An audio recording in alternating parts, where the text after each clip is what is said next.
नमस्कार, मैं आशिष त्यागी युग करवट यूट्यूब चैनल पर आपका स्वागत करता हूं। जैसा कि आप जानते हैं, समय समय पर हम अलग अलग क्षेत्र की शख्सियत को अपने आमंत्रित करते हैं। आज जो शख्सियत मेरे साथ है, एक महिला है, लेकिन एक ऐसी महिला है जो साइबर क्राइम पर इंटरनेशनल लेवल पर काम कर रही हैं। इन्होंने 50,000 से अधिक पुलिसकर्मियों को प्रशिक्षण देने का एक रिकॉर्ड भी बनाया है। इनका नाम कामाक्षी है। कामाक्षी, मैं स्टूडियो में आपका स्वागत करता हूँ। पहले मैं आपके बारे में जानना चाहता हूँ, आप कहाँ से हैं, आपका पारिवारिक पृष्ठभूमि में फैमिली बैकग्राउंड क्या है?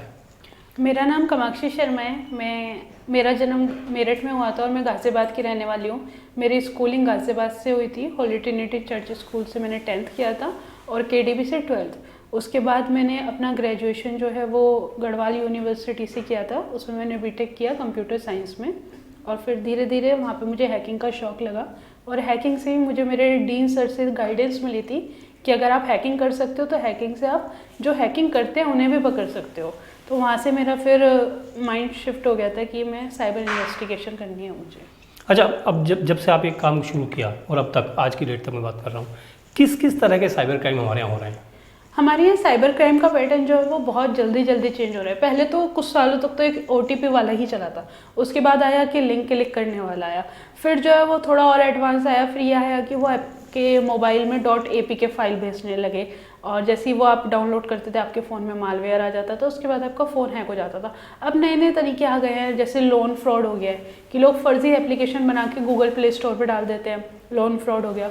फिर कस्टमर केयर नंबर वाला फ्रॉड है कि आप गूगल पे जाके सर्च करते हैं किसी बैंक का या वीज़ा ऑफिस, पासपोर्ट ऑफिस का कस्टमर केयर नंबर, तो वहाँ पे आपको पता लगता है कि वहाँ पे हैकर्स ने अपने डाल रखे हैं। जैसे आप हॉलीडेज़ पे प्लान करते हैं तो मैक्सिमम लोग क्या करेंगे, अभी विंटर वेकेशंस आ रही हैं तो कुछ लोग यात्राओं पे जाएंगे, कुछ लोग अपना घूमने फिरने जाएंगे, वो सर्च करेंगे मनाली में ये एक्टिविटीज़ वालों के नंबर या ये सारी चीज़ें, तो वहाँ पे आधे से ज़्यादा नंबर फर्जी पड़े हुए होते हैं।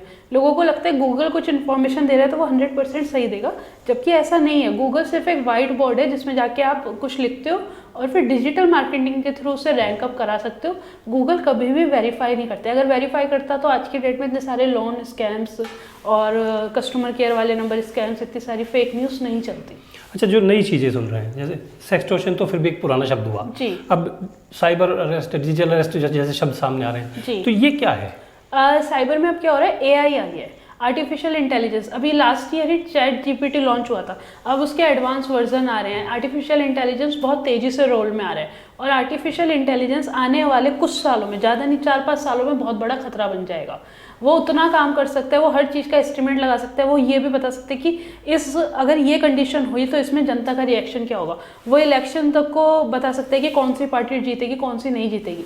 तो ये बहुत सारी चीज़ें बहुत खतरा बन के आ रही हैं। और इसके साथ साथ एक चीज़ जो आ रही है वो आ रहा है, एक तो वॉइस क्लोनिंग वाला, कि कस्टमर केयर से आप पे कोई रैंडम नंबर से फ़ोन आया, आपने फ़ोन उठाया, उन्होंने आपकी वॉइस रिकॉर्ड कर ली, उसके बाद जैसे उन्होंने आपकी वॉइस रिकॉर्ड करी, वो आपकी वॉइस में कुछ भी बुलवा सकते हैं, और फिर वो क्या करते हैं, आपके कॉन्टैक्ट लिस्ट को हैक करके आपके कॉन्टैक्ट्स को फ़ोन करेंगे, बोलेंगे कि जी मैं यहाँ फंस गया हूँ या मेरा एक्सीडेंट हो गया, इतने पैसे इस अकाउंट में ट्रांसफ़र कर दीजिए। जो हमारे घर के बड़े लोग होते हैं वो जल्दबाजी में, या इवन बच्चे भी बहुत बार ऐसा होता है कि अच्छा वहाँ फ़ोन आया मामा जी का, चाचा जी का, तो वो फंस गए हैं तो उन्हें फटाफट ट्रांसफ़र कर देते हैं विदाउट वेरिफिकेशन। इसके साथ साथ आज की डेट में एक और चल रहा है, वो है कि आपका एडिटिंग स्किल्स इतनी बढ़िया आ गई हैं और आर्टिफिशियल इंटेलिजेंस से कि बॉडी किसी और की और फेस किसी और का है, तो वो कुछ भी कहीं भी प्रेजेंट कर सकते हैं। तो इतने हद तक जो क्राइम बढ़ चुका है कि कल को ये भी हो सकता है कि किसी ने कोई ऐसी वीडियो बना दी और उसमें आप हो ही नहीं, फिर भी आपके ऊपर क्वेश्चनिंग उठ रही है। तो ये सारी चीज़ें काफ़ी डेंजरस हैं। अच्छा, सेक्सटॉर्शन या डिजिटल अरेस्ट, इससे अगर आदमी रूबरू हो गया, फंस गया किस तरह, तो कैसे तो फंसता है और कैसे फिर वो बच भी सकता है, क्या करना है उसे?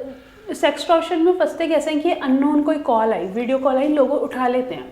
तो जैसे वो वीडियो कॉल आएगी वो व्हाट्सएप पे भी आ सकती है, आपके पास इंस्टाग्राम पे भी आ सकती है, फेसबुक पे भी आ सकती है, किसी भी सोशल मीडिया पे आ सकती है।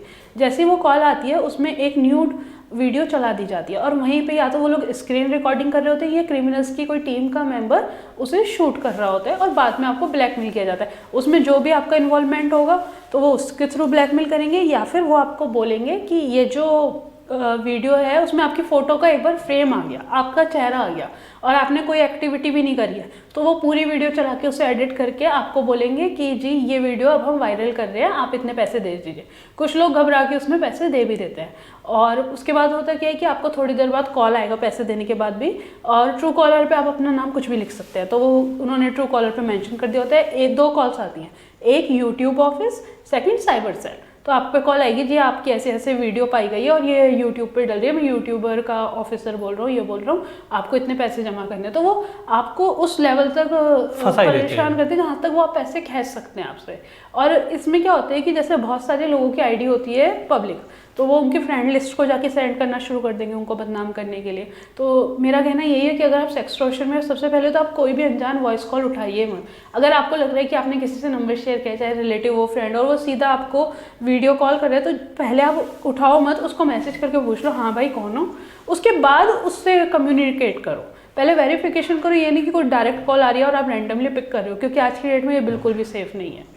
सो एक्सटॉर्शन से बचने का सबसे बेटर तरीका यही है कि अपने आप को जितना ज़्यादा अवेयर रखोगे, जितना ज़्यादा सेफ रखोगे, उसमें आप बच सकोगे। और ये डिजिटल अरेस्ट जो अब नया शुरू हुआ है, डिजिटल अरेस्ट में क्या होता है कि आपको कॉल आएगी कि आपने ये, आपके नाम से कोई इंटरनेशनल पार्सल आया है, उसमें ड्रग्स पाए गए हैं, उसमें इलीगल वेपन्स पाए गए हैं, या फिर जैसे अभी रिसेंटली जो केस हुआ था वो एक इंजीनियर के साथ हुआ था। इसलिए मैं कहती हूँ कि साइबर अवेयरनेस हर किसी को ज़रूरी है, नो मैटर आप कोई सी पोजीशन पे बैठे हो, क्योंकि उनकी नज़र में नए नए तरीके आ रहे हैं। अब वो बोल रहे हैं कि जी आपने वीज़ा के लिए अप्लाई किया था और आपके ये डॉक्यूमेंट्स जो हैं आपके नंबर से तो इतना फर्जी हुई है, आपके नंबर से इलीगल ट्रांजैक्शन हुई है और वो 2 करोड़ के ट्रांजैक्शन है, इसीलिए आपको डिजिटल अरेस्ट हम कर रहे हैं। आपको 2400 घंटे और 24/7 कैमरा के आगे रहना है और आपको बंद कमरे में रहना है या खाली घर में रहना है, आप उस कैमरे के आगे ही रहेंगे। और फिर वो क्या करते हैं, उस बीच में सेटलमेंट का ट्राई करेंगे कि आप इतने पैसे ट्रांसफ़र कर दो, इतने कर दो। जब इंसान मना करते हैं तो वो होता है कि वो सोचते हैं कि यार मैं कैसे बचूँ, मैं 5 लाख कर देता हूँ, 10 लाख कर देता हूँ। सोचो डिजिटल अरेस्ट के 2-3 केसेस ऐसे आए हैं जिसमें लोगों को पता ही कि उनके नाम पे कोई पार्सल नहीं है, कोई लेना देना नहीं है, फिर भी वो इतने घबरा जाते हैं। तो उनकी जो ट्रेनिंग होती है वो इतनी हाई होती है कि वो किसी को भी मैनिपुलेट कर लेते हैं, एक अच्छे खासे इंसान को भी।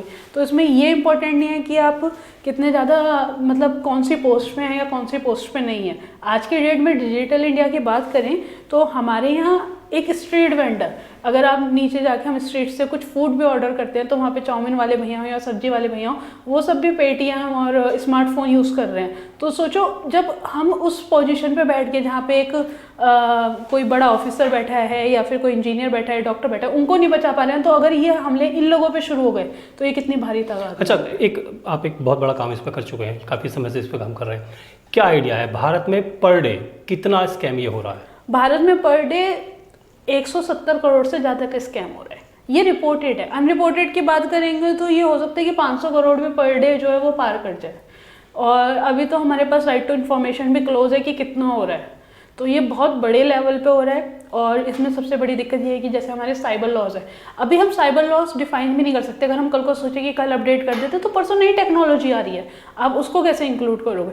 तो ये बहुत फटाफट हो रहा है और बहुत खतरनाक हो रहा है। ये फिगर्स की बात करते हैं, पर अगर वैसे बात करें तो कम से कम हज़ारों ऐसे लोग हैं जो डेली इस स्कैम में फंस के अपना जान लेने का सुसाइड करते हैं। अभी लोन एप्लीकेशन की आप बात कर रहे हो, तो जो लोन एप्लीकेशन वाला फ्रॉड होता है उसमें कुछ फैमिलीज ऐसी भी थी कि पूरी की पूरी फैमिली ने सुसाइड कर लिया।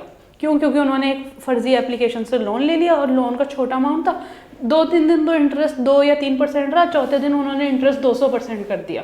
उसके बाद उनकी फैमिली की जो फोटोज़ वगैरह, जो उन्होंने डॉक्यूमेंट्स लिए थे, एप्लीकेशन डाउनलोड कराई तो उसमें परमिशन ले, उसके बाद क्या किया, फैमिली की फ़ोटोज़ को मॉफ्ट कर दिया, उनके वीडियोस को मॉफ्ट कर दिया, उनकी पूरी फैमिली की न्यूड वीडियोस बना दी और उनके रिलेटिव्स को सर्कुलेट करने शुरू कर दी। क्योंकि आपने जब एप्लीकेशन डाउनलोड किया, आपने अपनी कॉन्टैक्ट लिस्ट दे दी, अपनी गैलरी दे दी, उसके बाद उन्होंने AI का यूज़ करके मॉफ्ट करके सर्कुलेट करनी शुरू कर दी। उसके बाद जब उनके पेरेंट्स को लगा कि अब हम मुँह दिखाने लायक नहीं रहे, क्योंकि इंडिया में ये बहुत बड़ा फोबिया होता है आज की डेट में। अगर हम नॉर्मल बात करें, ये हो जाए कि एक मैसेज हमारे पास आता है, आपने भी देखा होगा, आपके पास भी बहुत ज़्यादा था कि 10 लोगों को भेज दो आपका दिन शुभ होगा, तो हम आगे नहीं भेज रहे बट पीछे से आ रहे हैं, तो वो सर्कुलेशन कितना तेज़ी से होता है, वो बहुत खतरनाक है। अच्छा, आप जो इस साइबर क्राइम पे काम कर रहे हैं, इस दौरान आपने पुलिसकर्मियों को ट्रेनिंग भी दी, आपने एक रिकॉर्ड भी बनाया है, आपने 350 करीब IPS अधिकारियों को भी ट्रेन किया है, ये क्या मामला है? मैंने एक मिशन किया था जब मैं नॉर्मली सियानी गेट थाने पे विनोद पांडे सर एसएचओ थे उस टाइम पे, उनके साथ काम करती थी। तो मेरे माइंड में था कि मुझे देखना है कि ये इंडिया में किस तरीके का क्राइम हो रहा है, पूरे इंडिया में सेम है या जगह का अलग अलग ट्रेंड है। तो तब मैंने एसीपी राजपाल डबास सर और विनोद सरोही सर जो नोएडा में थे उस टाइम पे, उनकी हेल्प से मैंने जम्मू पुलिस को ट्रेनिंग दी और वहाँ पे कुछ केसेस पे काम किया। उसके बाद मैंने जम्मू पुलिस से कहा कि आप मुझे कुछ पे मत करो, आप बस मुझे अगले स्टेशन का लिंक दे दो। तो उन्होंने मुझे वहाँ के ऑफिसर्स से कनेक्ट कर दिया होशियारपुर के। फिर मैंने होशियारपुर में ट्रेनिंग दी, कुछ केसेस सॉल्व करे। उसके बाद पठानकोट, ऐसे करते करते मैंने 35 दिन में जम्मू टू कन्याकुमारी ट्रैवल किया और ये रिकॉर्ड बनाया। नॉन स्टॉप मैंने उसमें ट्रैवल किया। तो जब पुलिस कर्मी आपसे ट्रेनिंग लेते हैं, खासकर आईपीएस एक ऑफिसर जब ट्रेनिंग ले लेता है, तो कैसा माहौल होता है, उनका कैसा व्यवहार रहता है? स्टार्टिंग में तो ये था कि क्योंकि जब मैंने ये मिशन किया था तब मेरी एज 24 अप्रॉक्स थी, तो उनको लगता था ये क्या ट्रेन करेगी, मतलब होता है ना। बट आफ्टर सेशन जो है वो पूरा एटीट्यूड जो है चेंज हो जाता था, क्योंकि वो उन्हें लगता था कि हाँ ये। अच्छा, एक लड़की होने के नाते कितना मुश्किल था ये काम शुरू करना, इसमें आना? जी मुश्किल तो ये काफ़ी था, क्योंकि आपको हर जगह लोग अच्छे नहीं मिलते, चाहे वो कोई भी फील्ड हो। तो बट मेरे साथ मेरा ये गुड लक था कि मुझे स्टार्टिंग में जो लोग मिले थे वो काफ़ी अच्छे मिले थे। लेकिन उसके बाद मैंने सोचा कि मैं इन्वेस्टिगेशन में आगे काम करूँगी, बट थोड़ा मुश्किल हो रहा था, क्योंकि एक होता है ना कि ये मेल डोमिनेटिंग फील्ड है। तो फिर मैंने कहा यार अगर केसेस भी मैं डेली के 5 सॉल्व कर रही हूँ तो उसमें भी कुछ मज़ा नहीं आ रहा, फ्रॉड नहीं रुक रहा है। तो फिर मैंने शिफ्ट होकर मैंने सोचा कि अब मुझे अवेयरनेस पे जाना चाहिए, क्योंकि अगर मैं अवेयरनेस करूँगी तो हो सकता है मैं कि 10 से 15 लोगों को पर डे बचा पाऊँ।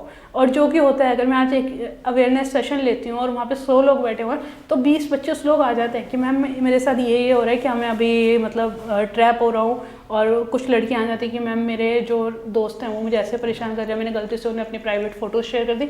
तो फिर मुझे लगता है कि वो ज़्यादा बेटर है, कि वहाँ क्राइम होने से पहले उन्हें रोकना ज़्यादा बेटर है। लोगों में, भारत की बात कर रहा हूँ फिलहाल में, जो हम अपने हमारे लोग हैं, हमारी एजुकेशन, हमारा रहन सहन, जो हमारे तरीके हैं जो हम रह रहे हैं, किस तरह के एग्जैक्ट जिसकी ज़रूरत है कि उन्हें कैसे जागरूक करें?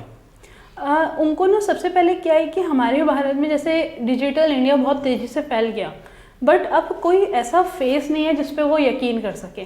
क्योंकि अगर हम अवेयरनेस के पैटर्न भी देखें तो जैसे इवन गाज़ियाबाद, नोएडा और 2-3 जगह आसपास लीजिए, हर जगह एक अलग टॉपिक पे अवेयरनेस चल रही होगी। तो इसको एक मिशन की तरह करना पड़ेगा कि हाँ लोग उससे कनेक्टेड हों, लोग उससे समझें। कि जैसे आज की डेट में जो पिक्चर मॉफ्ट वाला है वो किसी के साथ भी हो सकता है, मैं साइबर एक्सपर्ट हूँ तो मेरे साथ भी हो सकता है, बट लोगों की मेंटेलिटी उस लेवल पे हमें लानी पड़ेगी कि ये चीज़ें नॉर्मल हैं, ये मॉफ्ट पिक्चर है, इसे कैसे ट्रस्ट करना है, कितना ट्रस्ट करना है, इसको कितनी वैल्यू देनी है, फॉरवर्डिंग से खुद कैसे रोकना है। ये चीज़ें बेसिक ह्यूमन वैल्यूज़ जो हम पहले कहते थे कि इंसानियत होनी चाहिए, आज की डेट में डिजिटल लाइफ में आपकी इंसानियत बहुत ज़रूरी है। कि आपके पास अगर कुछ ऐसा आता है तो आप उसे वहाँ रोक रहे हो या आप उसको फॉरवर्ड करने में आगे का हिस्सा बन रहे हो। आप पे एक बायोपिक भी बन रही है जी, वो किस लिए है, कैसे इसकी शुरुआत हुई? जो मैंने ये मिशन किया था 35 दिन में 50,000 पुलिसकर्मियों को ट्रेन किया और कुछ जम्मू कश्मीर के केसेस, कुछ ऐसे बीच बीच में केसेस आए थे बड़े बड़े, उसको मैंने कैसे सॉल्व किया। तो सोहम रॉकस्टार एंटरटेनमेंट जिन्होंने धाकड़, सनम तेरी कसम, मुल्क, जीनियस जैसी मूवी बनाई है, तो उन्होंने सर ने मुझे अप्रोच किया था कि वो इस टॉपिक पर मूवी बनाना चाहते हैं क्योंकि बहुत ट्रेंडिंग है। तो जब उन्होंने मेरी स्टोरी सुनी तो उन्होंने कहा सबसे पहले तो आप ही की स्टोरी पे बायोपिक बननी चाहिए कि आपने कैसे स्टार्ट किया, और फिर एक ऐसे बैकग्राउंड से होकर जिसमें मेरे पास कोई पावर नहीं थी, कुछ नहीं था, बस एक पैशन था, एक जज्बा था कि हाँ मुझे देखना है, मुझे करना है। मैंने ये भी नहीं सोचा कि हाँ मुझे सोने की जगह मिलेगी नहीं मिलेगी या खाने को कुछ मिलेगा नहीं मिलेगा। तो मैं निकल गई थी घर से और घर वालों को बोला था मैं 2 दिन में आ रही हूँ, वो 2 दिन एक्सटेंड कर करके मैंने ये मिशन कंप्लीट कर लिया था। और ये मिशन भी मैंने ऐसे कंप्लीट किया था कि मैं सिर्फ 3-4 टी-शर्ट्स और 3-4 पजामे लेके गई थी। तो मम्मी कह रही थी कि जींस अगले, मैंने कहा मुझे पता है मुझे क्या करना है, क्योंकि आप इतना लगेज और वो सब कैरी नहीं कर सकते। तो मेरा माइंडसेट पहले से था कि मुझे कुछ बड़ा करना है। अच्छा, यूके से भी आपकी अवेयरनेस प्रोग्राम को लेकर बात चल रही है? जी, यूनाइटेड किंगडम की एक एजेंसी है चैम्पियंस स्पीकर, तो उनके साथ मेरा एसोसिएशन है। जितना भी मेरा एक्सपीरियंस है जैसे केसेस में रहा है और ट्रेनिंग इन्वेस्टिगेशन में रहा है, तो वो लोग मुझे इनवाइट करते हैं अलग अलग कंपनीज़ को देने के लिए। तो क्योंकि होता है ना कि आप टेक्निकली साइबर सिक्योर फायरवॉल लगा रहे हो, ये सारी चीज़ें लगा रहे हो, लेकिन क्या ह्यूमन अवेयरनेस इतनी है, ह्यूमन लूप होल कहाँ कहाँ पे हैं। तो मैं उन बड़ी बड़ी मल्टीनेशनल कंपनीज के साथ शेयर करती हूँ कि इस वजह से क्राइम हो रहा है, सो डैट वो अपने सिस्टम को और ज़्यादा अपग्रेडेड कर सके। तो उनके साथ मेरा टाई अप है, वो मुझे इंटरनेशनल साइबर के सेमिनार, साइबर शो के लिए अप्रोच करते हैं। कितने केस पर डे अभी आप सॉल्व कर रहे हैं? अभी केसेस से ज़्यादा मेरा अवेयरनेस का है। मैंने एक प्रोग्राम चला रखा है जिसमें मैं 108 स्कूल्स और कॉलेजेस में जाके अवेयरनेस प्रोग्राम कर रही हूँ। और इसमें भी जैसे मैंने लास्ट मिशन में किसी का सपोर्ट नहीं लिया था, वो जो मैंने मिशन किया था वो पुलिस ऑफिसर्स के थ्रू किया था कि एक जगह हो गया और वहीं से मुझे दूसरी जगह कनेक्ट मिल गया। इसमें भी मैं कोई NGO किसी चीज़ का प्रचार कोई सपोर्ट नहीं है। एक कॉलेज में जाती हूँ, वहाँ से रेफरेंस लेती हूँ, दूसरे कॉलेज में जाती हूँ, क्योंकि ये बहुत इंपॉर्टेंट है। मुझे लगता है जब मैं बच्चों से बात करती हूँ, मैं सुनती हूँ, तो कुछ चीज़ें तो ऐसे भी मेरे माइंड में आती हैं कि अच्छा ये भी क्राइम हो रहा है, ये इस तरीके से भी फंसा रहे हैं क्रिमिनल्स। क्योंकि वहाँ पे क्या होता है, जैसे जब आप फंसते हो ना, तो अगर बाई चांस कल को मैं भी कुछ कर रही हूँ, मुझे डाउट भी होगा, तो मुझे समझ नहीं आएगा मैं पूछूँ किससे। पुलिस ऑफिसर्स के पास जाते हुए एक आम इंसान बहुत घबराता है कि हाँ वो समझेंगे नहीं समझेंगे, उनके पास जानकारी भी नहीं है, जानकारी भी नहीं, वो जाना भी नहीं चाहता बच्चा, या कोई अगर लड़की फंस रही है तो वो जाना नहीं चाहती, वो अपने घर में पेरेंट्स को नहीं बता पाती, टीचर्स को नहीं बता पाती। तो मैं चाहती हूँ कि मैं उनके लिए वो ब्रिज बनूँ, वो काम करूँ कि हाँ ये अगर तुम्हारी कोई ऐसी वीडियो है जो एडिट होकर वायरल हो रही है तो इसमें तुम्हारी गलती नहीं है, तो उन लोगों के साथ मैं एक स्टैंड लूँ।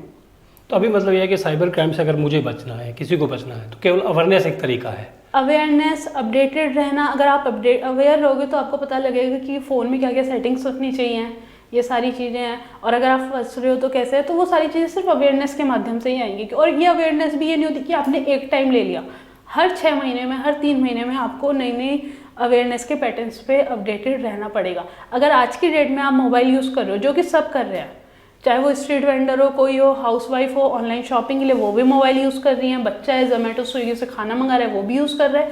तो आप किसी भी फील्ड में आप मोबाइल यूज़ कर रहे हो तो आपको ये मानना पड़ेगा कि अगर आप मोबाइल यूज़ कर रहे हो तो आपको अवेयरनेस रखनी पड़ेगी। जैसे बच्चों को हम बचपन में कहते हैं ना कि इनको संस्कार सिखाने ज़रूरी है अगर दुनिया में जीना है, तो अगर उनको मोबाइल चलाना है तो मोबाइल चलाने के लिए उन्हें अवेयरनेस देनी ज़रूरी है, वरना ऐसा फंस जाता है इंसान कि बाहर नहीं निकल पाता है। अब आपका लक्ष्य क्या है इस फील्ड में? मेरा लक्ष्य ये है कि मैं भारत के लिए और पूरी दुनिया के लिए एक ऐसा अवेयरनेस फेस बनूं कि जिस पे वो विश्वास कर सके कि हाँ ये टेक्नोलॉजी आई है। तो कामाक्षी जो है वो सबसे पहले अपडेट करेगी उन लोगों को, और जितना भी हो सके मैं उनके लिए वर्क करूं, मैं वो ब्रिज बनूं। वो जो लड़कियां फंस जाती हैं, क्योंकि बहुत सारे ऐसे फंसे हुए केस होते हैं कि उन्हें शायद पुलिस भी डील नहीं करना चाहती कि हाँ अगर आपने अपने प्राइवेट फ़ोटोज़ वगैरह शेयर करिए, ये सारी चीज़ें। और ये अभी बढ़ेगा, AI जैसे जैसे आएगा, तो मैं चाहती हूँ मैं उन लोगों के लिए एक फेस बनूँ, उन लोगों के लिए स्टैंड हो। जैसे कल को बात करते हैं किसी की फ़ोटो वायरल हो गई, तो अभी गवर्नमेंट के पास कोई ऐसा वो नहीं कि वो हाँ सर्टिफिकेट दे देगी ये डीप फेक है, ये डार्क फेक है, कि चलो उस इंसान जो है वो बच जाए। क्योंकि बहुत सारे लोग हैं, आपने सुना होगा एक्सटॉर्शन केसेस में बहुत सारे लोगों ने सुसाइड किया है। तो अगर उनके पास ये ऑप्शन होता कि कोई उनके साथ खड़ा है, कोई उनकी बात सुन रहा है, तो बच जाते, तो वो बच जाते। तो मेरा यही है कि एक तो मैं साइबर दुनिया में जो हमारे इंडियन का वैल्यू कल्चर है, इस चीज़ को पूरे वर्ल्ड में प्रमोट करूं। इसलिए मैंने वो इंटरनेशनल वाला ऑफर एक्सेप्ट किया था कि मैं अपने यहाँ के जो कल्चर है, संस्कार हैं, उसको वहाँ पे ले जाऊं और ये बताऊं कि साइबर वर्ल्ड में भी ह्यूमैनिटी की नीड है, और उन लोगों से कनेक्ट कर सकूं जो फंस जाते हैं इन चीज़ों में।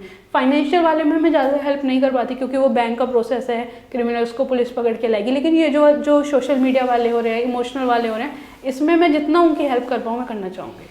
आप बहुत अच्छा काम कर रही हैं, आपको बहुत बहुत शुभकामनाएं कामाक्षी। Thank you sir. ये गाजियाबाद की कामाक्षी हैं जो इंटरनेशनल लेवल पर, अंतर्राष्ट्रीय स्तर पर साइबर क्राइम को रोकने के लिए, लोगों को जागरूक करने के लिए बहुत बड़े लेवल पर काम कर रही हैं। और इसमें जो आज की बातचीत है उसका लबो-लबाब यही है कि अगर आप अवेयर रहे, जागरूक रहे, तो निश्चित तौर पर आप साइबर के थ्रू होने वाले किसी भी अपराध से बच सकते हैं।